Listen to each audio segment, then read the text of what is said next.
Hey there, you are listening to the In Kinship Podcast, a podcast for makers who crave a vibrant, joy filled, lit up life full of ease and excitement and adventure and curiosity. Whew. Or, just folks who are like want a little more joy and a little more ease in their lives. I'm so glad you're here. I am your host, Tina Vandenberg.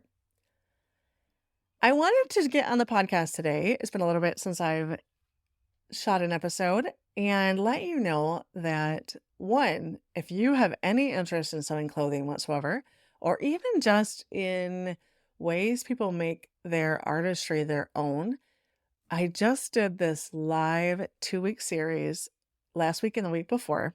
This is airing today on May 17th with 8 clothing sewing experts. And we talked about the ways that they deepen their artistry, they elevate their craft, how they got to where they are, and how they break the rules, how they do it their own way. And it was live and it was so much fun. Like it far surpassed what I was hoping for in the series. It was fun, it was light filled, it was full of heart. And if you have any interest, you can check out the free replays until June 15th. And then they'll be off the website. But check them out until then and share them with a friend. Like share that link. You can get onto the website, kinshiphandwork.com. Right there on the front page. The first thing you're going to see after my little intro is a big green image that talks about the breakthroughs of sewing. You can sign up. It's free. It was so much beauty in that series. So much camaraderie, so much wisdom, so many really beautiful, tangible ways to increase your artistry. And again, obviously it relates very directly to sewing with clothing, but it could be relative in some ways to so many different ways that we exist and make things in the world. So check that out. I had so much fun doing live shows with guests and live shows solo and having an audience there to interact with and engage with that I have decided I want to do the podcast live. So you'll be able to join me for the podcast on Thursdays at noon Eastern Standard Time. You can come on at like 11:50 if you want and be like, you know what? I've got some time. I'm going to do the show live today. And you can go onto the website, click on the link and join us live, which is going to be so much fun. And you also, just like your kid now, are going to be able to get the podcast through your typical podcast broadcaster. And I think I'm going to do the video because it will be video on YouTube. We'll see how that goes. But definitely you can join us live and you can get the podcast on wherever you listen to podcasts. I am so excited. You can actually just come in whatever you're wearing, whatever lunch you're eating. Like you don't have to put your video on. You can just engage in the chat if you want to. But at the end of the series, I am going to the end of the show, I'm going to open it up to you chatting with us if you want to. So you can come on the show as a live caller and ask questions if I have a guest, if you want to just talk to me, or you can just be there and be part of the beautiful energy that is something that's live and exciting. So join us for your lunchtime on Thursdays at noon. It's going to begin on May 30th and it's going to go through at least the end of July. And then I'm going to reconvene and see when my next session will be or my next series will be, probably in the fall, or how it's going to go. Like if I want to keep doing it live or not. We're going to give it a shot though. I have some really fun guests coming up. I have Brooksane Camper coming on to talk about her very unique way of engaging in the world. And not just as a sewist, because she's a garment sewist and a garment teacher, custom clothing sewing teacher. There we go. Also just as a human who lives her life in a really specific way. Like she chooses her path. And even if you are not on that same path, if you're not doing clothing sewing, there's something really beautiful to watching somebody make choices that light them up and give them a life a little out of the norm, if you will. And so I'm excited to talk with her again. And we're also going to talk with Sari Mitnick from Seamwork. If any of you are sewists, that's a really exciting one coming up for me as well. And I have a few other people that I'm working on as well to get onto the show. So I'm so excited for that. I want you to join us. Again, you can check this out after the fact anytime you want, but if you want to join live on your lunch hour, it's going to be Thursdays at noon Eastern Standard Time. Okay, and now on to the show. One of the reoccurring themes in the Breakthroughs of Sewing was, how do you elevate your artistry? How do you take what you're doing and sort of move to the next level, whatever that might be? And like, levels are all really subjective, right? Like, does that mean you want a better finish? Does that mean you want it to be more professional? Does that mean you want it to be more creative? Are you looking for it to be a better fit? Like, there are so many different ways that up leveling or elevating can be defined, and you get to define that always. One of the things that I absolutely adore, though, is this idea of slowing things down and adding in special touches. So, one of our guests, I can't recall who at this point, you're going to have to listen because it was so good.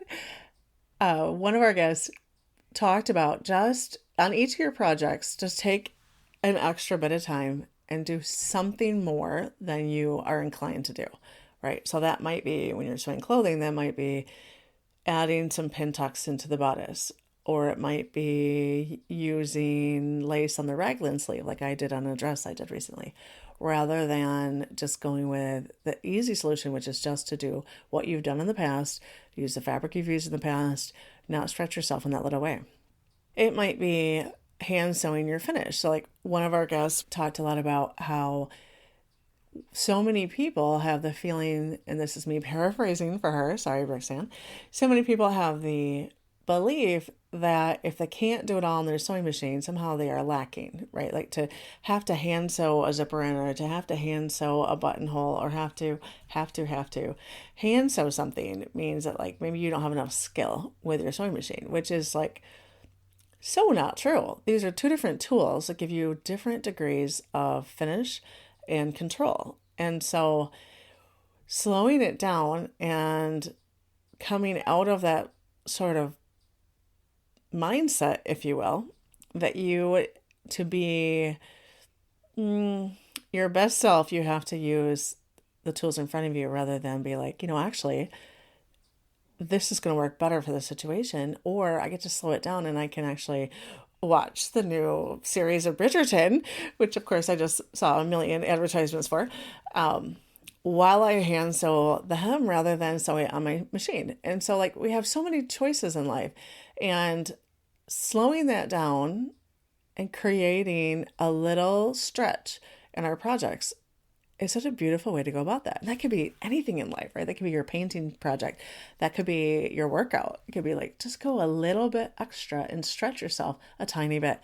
So for example, last week I was sewing a dress, and I had a fiddly little finish around the neck because I took a raglan pattern that I had, and I've been doing this cowl on the front of the raglan, but not on the sleeves or the back. So the sleeves and the back I have to finish independent of the cowl, because the cowl is this, if you're not familiar, is kind of this drapey fabric that hangs on the front, and like, I think they're absolutely gorgeous, but like, you have to then figure out how are you going to finish the back side or the back neck opening of your garment. And for the raglan, you have to finish the sleeves as well, the top of the neck opening of the sleeves, because I'm not including that in my drape, which has been an interesting process. I've probably made like 5 of these, I guess, at this point. For like a year, I've been kind of fiddling around with it, getting the drape just right and figuring out how to not have it lay funny where it's not draping on the sleeve. And of course, never mind. I almost went deep into sewing for you. And I know a lot of you are not here as sewists, so let me not do that. Regardless, as I had this finish to do, and I almost shoved it through the sewing machine. And like, if you use a sewing machine, 1, they operate quickly. 2, it's a small space that you're trying to take your whole garment, your whole project, and kind of shove it through. And can you get to where you're really skilled at doing that, whatever that means? Yes, but you don't have to. There's a beauty to hand sewn finishes. There's a beauty to just taking the time and like tacking your finish in by hand. So I had to go to a soccer practice. Maybe I should say I got to go to soccer practice for my little boy. And let me say, he's 8 years old. So right now, soccer practice looks a lot like baby chickens chasing a grape in the yard. Let me just tell you that, which is quite cute. So it was a beautiful sunny day. I'm about to leave for soccer and I have this one last piece of the dress to finish. And I almost shoved it under the machine in like the worst possible circumstances, right? I'm in a hurry. I feel this rush to get it finished and I'm shoving it under the machine, which is not the best choice anyway. So I'm like, you know what? Hold on. I'm going to elevate this. I'm going to take a moment and I'm going to do something a little differently than I would have before. So I grabbed my hand sewing kit. I grabbed my dress. I grabbed my foldable chair and I went to soccer practice. I sat in the sunshine and I watched the little baby chicks run around the yard and I hand sewed my seam down. And now, whenever I see that seam, I get to like sort of lovingly stroke it and be like, I remember when I put this seam in. I remember how relaxed it was and how ease-filled it was, and the sun was shining. And is it perfect? No, but it wasn't going to be perfect on the machine either. Like, because I'm fallible, right? I am not a perfect human. And also, too, because I was going to rush it. I was going to try to shove it through in the 10 minutes I had before I went and picked up my son. And so that little bit brought me so much ease and so much joy. And I just thought, that's so simple and so beautiful. And then along those same lines, the other day I was making a dress because, that's pretty much what I do. It's anytime I'm like, I was making, it's going to end with a dress, maybe leggings, and occasionally something out of wood. But generally it's going to be a dress. I was making a dress and it was again a raglan, which is one of my favorite sleeve options when it comes to clothing. And I wanted to do something different. This is actually before the Break the Rules of Sewing series started, but it was repeated so often in that series that I'm like, yes, this is like the key to life, right? I mean, like maybe not the key to life, but a really doable, simple way to add more joy and ease to your existence. And again, it doesn't have to be sewing clothing. It can be anything. So I took this raglan pattern that I've done a million times. In fact, it's a pattern I developed. It's one I used to teach. I made it into a multi-sized pattern for all sorts of bodies. Like it's a pattern I've had for a long time that I really like. So I can sew this really quickly. And I often do because I just need a new shirt or I need a new dress. I need something new. And so I'll just quickly do it because I don't have time. I have definitely operated in my life with the idea that time is finite, which of course it is, right? But I have operated under the impression that my time to do what I want to do in life is finite, rather than realizing how much true control I can have over the time that I spend. Like I can decide not to watch the Bridgerton series and go and make something that's going to bring me more joy. And like we get to choose mindfully what we do, right? So I'm making this dress. I have this beautiful, like Kelly green, it's so pretty, wool jersey, which is one of my favorite things.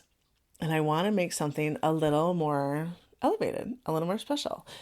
So I thought, what if I took and I used lingerie lace for the sleeves, like a 6-inch wide that you would use maybe on panties or something like that, or maybe bra making. What if I use a stretch lace for the sleeve rather than the fabric? And so I have this Kelly green, wool fabric that I absolutely adore. And I had this black polka dotted floral stretch lace, and it's just beautiful.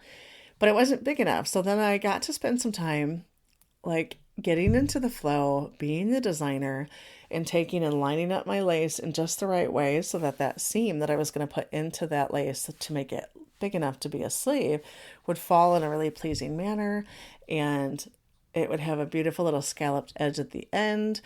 And so I did that. And I'm going to tell you, like, that took me maybe 20 minutes longer than it would have taken me just to cut it out of fabric. Like that's negligible when it comes to time. But like sometimes, I don't know about for you, but doing that little extra step, especially when it comes to something that's just for me, can be such a big hurdle. And I thought this dress brings me so much joy. It turned out so lovely. And so then I added all sorts of other little things, like for the neck binding, rather than do a rib knit binding, which is what I usually do, I used a smaller little like 3/4 inch stretch lace that I had.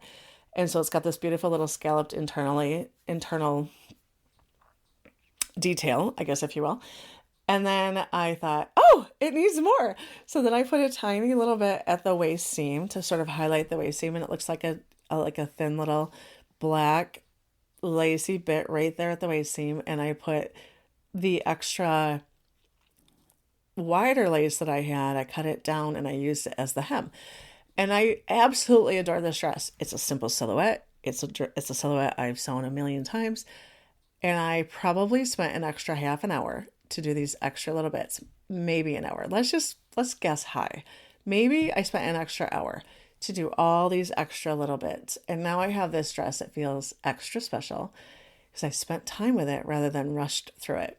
And I don't know if you do the same thing with your hobbies that I do. Like, I hope not.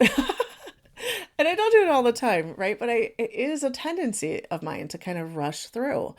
And I don't want that anymore. Like when I talk with some of my guests later on in the podcast, you're going to hear the different ways in which I'm bringing more slowing down and more artistry and more design into my life. I certainly have all that skill. I can draft patterns from scratch, and I've been doing that for a really long time. And I teach people to do that, and I teach people to go deep. And even in the retreats that I'm going to do this year, we're going to go even deeper into that slowing down, gaining those skills, being curious and experimenting, right? Because being curious and experimenting all require you to let go to some degree of the final product, to let go of the finish line, and let it unfold as you go, right? So once I was doing this raglan with the lace sleeves, I no longer had this idea like I want to have this dress done today, because like typically a knit dress that's just a simple raglan I can do easily in an hour or two. But I let go of that idea and thought, I don't know when it's going to be done. And it didn't take me long. I was done that day. But I didn't have the pressure to make sure that it was. I just allowed it to unfold. And so I'm going to explore that more in my own practice. And certainly that we talked a lot about that in the Breakthroughs in Sewing. And I'm also going to be teaching more of that in my classes, especially the retreat that I have coming up. And then I'm also about to announce a series for the summer that I'm going to do called With Ease. And in this class, I'm going to show you how to take a basic fit and flare dress. So it's obviously with knits, because if you've been following me for any time, you know that I adore sewing with knits. I'll just talk about this briefly, because again, I know that this isn't like all of you are not here to sew clothing. But if you have any interest, this is going to be so much fun. We're going to take a basic fit and flare dress, which I have updated the pattern, and I'm going to increase the sizes as well. So once you get onto the website, you'll be able to see what size that goes up to and goes down to. But I want you to understand as well that we're going to work through this together. So if you fall outside of either of those ranges, we can work through that. I don't want you to feel limited by that in any way, because that really, any limitation there is simply in my time that I have to spend on the pattern drafting and my ability to have a fit model that works for that. And I want you to know, like, I've walked hundreds of people through fitting, and we can do that. So that's a side note. Anyway, so I'm updating the pattern. We're going to take that fit and flare dress, and we're going to get the fit down. We're going to get it really good as far as fit really well and fit how you want it to fit. Like, that's really, obviously, that's my thing, is I want you to be lit up and thrilled with what you're wearing. And then we're going to make 3 garments out of it. So then it's going to become, now that you've worked with a commercial pattern and you're going to understand better how to take that pattern and have it fit your body even before you begin sewing. Once we work through that process, now we're going to make 3 different garments. So we're going to make a sleeveless dress that has a gathered neck with a keyhole and a slit up the front. It's like one of my favorite makes I've ever made. I made it last summer. I get so many compliments. I feel so powerful in that dress when I walk around town. And I know that you will as well. And so we're going to show you how to make that out of that fit and flare dress. Then we're going to go and I'm going to show you how to make a princess seam dress with these panel pockets that are into the side panel. It's one of my favorites as well. That's like a crowd favorite. I've been teaching that at retreats for a while, and we absolutely adore it. So I'm going to show you how to take that fit and flare dress and make it into that princess seam dress. And then finally, we're going to take that fit and flare dress pattern, which is going to be what I would call like a basic core pattern. And I'm going to show you how to make a dress that has a wrap top, but that is sewn into a pencil skirt and has these beautiful bishop sleeves. So very exciting. I am thrilled. It's going to go through August. We're going to meet live for 2 hour chunks at a time. And then, so we'll have a class time where I'm going to show you how to do the pattern drafting and how to sew the trickier bits. Then between those classes, we'll have a fit class where we'll come together and I'll help you diagnose what's going on and help you work through your process. So that is about to be announced. I'm so excited for it. We're going to have such a good time and we're just going to have that flow and ease, and you're going to end up with 4 dresses that you really adore. And I want to say too, if you're like, yeah, I'm not really a dress wearer, but I like this idea and I want to learn how to work with knits and how to work with patterns and how to draft a bit on my own. Every single dress I'm talking about could easily be made into a top or into a tunic. Like we can absolutely work through that. So that's coming up. I'm super excited about that. Thanks for letting me ramble about that here on the podcast. But what I really wanted to talk about again was this idea of taking the small things and whatever you're working on, whatever you're doing, if you want to elevate, if you want to shift, and I think a lot of us do, right? Like we want more joy, we want more ease in our life. So what is that little bit that we can stretch to add more of that?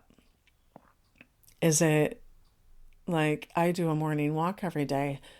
I try to every day. And there's a section of it I can easily do twice.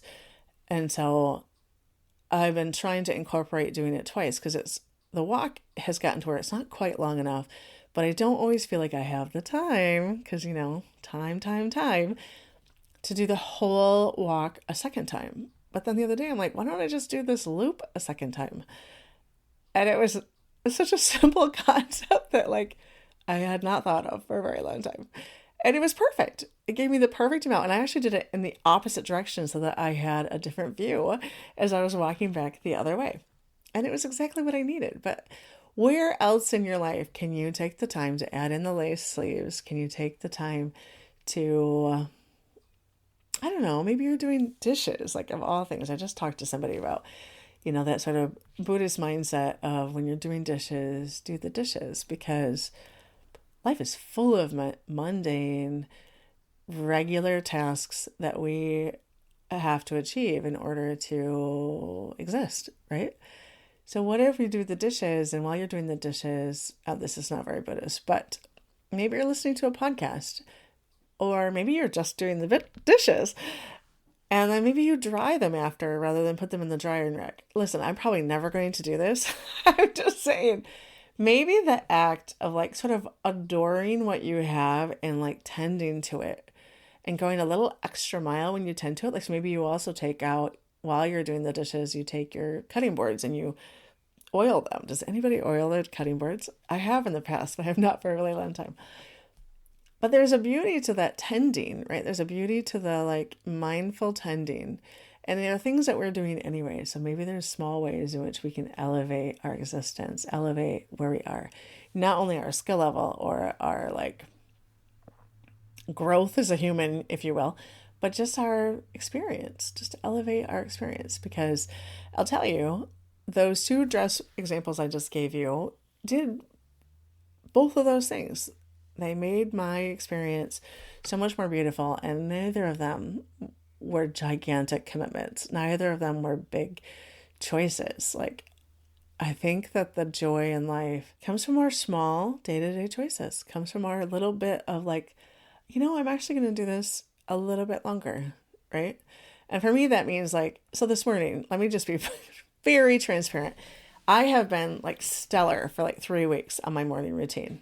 I do the morning routine more often than I don't, but there are certainly days and, periods of time where I am less able to start my day that way. And I know that when I do start my day that way, my day is full of much more ease and joy. And so for about 3 weeks, I've been really diligent about it, and it feels amazing. I feel lit up and I feel alive, and like I have stressful things happening in my life. I'm better able to navigate them. Like, it just has been beautiful. Then this morning, I woke up early. It's so easy to get derailed, right? I woke up early. I ended up checking my phone, which I try not to do in the morning because it is so easy to get derailed with our stinking phones. And there's sometimes in life even though I get to talk to you on this podcast right now as part of our technology, and I love so much of where the world is technologically, I also sort of hate it, right? It's a love-hate relationship for me, very much so. And so I get on the phone, and before I know it, I wasted all the time I had to go and do my morning routine. And it was mindlessly done. And I had a meeting today at 9, so I didn't even eat breakfast because I just got caught up in scrolling, I guess. And I was so frustrated with myself. And then it's like, we got to have that moment of grace and be like, that's okay. I get to choose differently tomorrow, right? Yep, that's what I chose today. And I don't like how it feels. I want to like cement the way that I feel in my body when I don't choose well for myself. And well is subjective. Like you get to choose that. And you get to choose it on a minute to minute basis. Like someday scrolling on my phone could feel exactly like what I needed. I needed to check out, and for some reason I didn't want to make whatever that is. Like you get to make those choices. Today that is not the case. Today that choice felt like mindless time waste, and I didn't go and do the things that I know bring me so much joy. And so I'm not going to beat myself up for it. I'm not going to jump all over myself, but I do want to remember, I do want to like cement into my body how it felt to not choose mindfully in that moment. So, today, how are you going to elevate your experience, your artistry, maybe your experience in life, whatever that might be? I think that I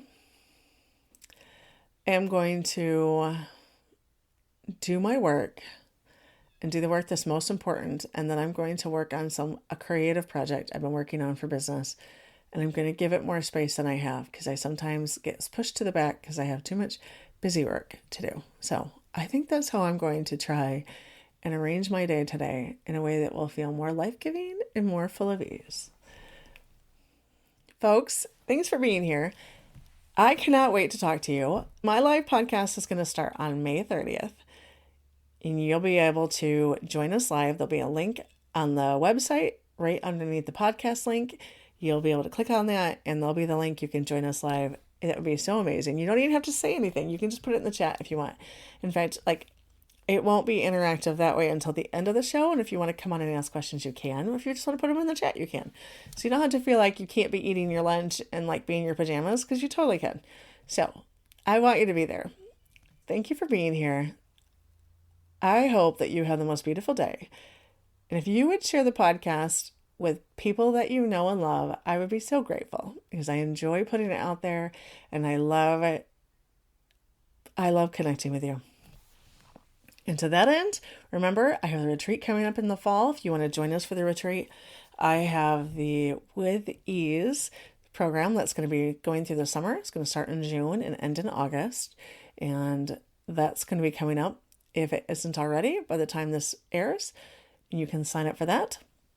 And then also, as a free thing, you can listen to all the replays on the Breakthrough Rules of Sewing until June 15th. So also go on the website, kinshiphandwork.com. Right on the homepage, you can sign up right there. So, have the best day.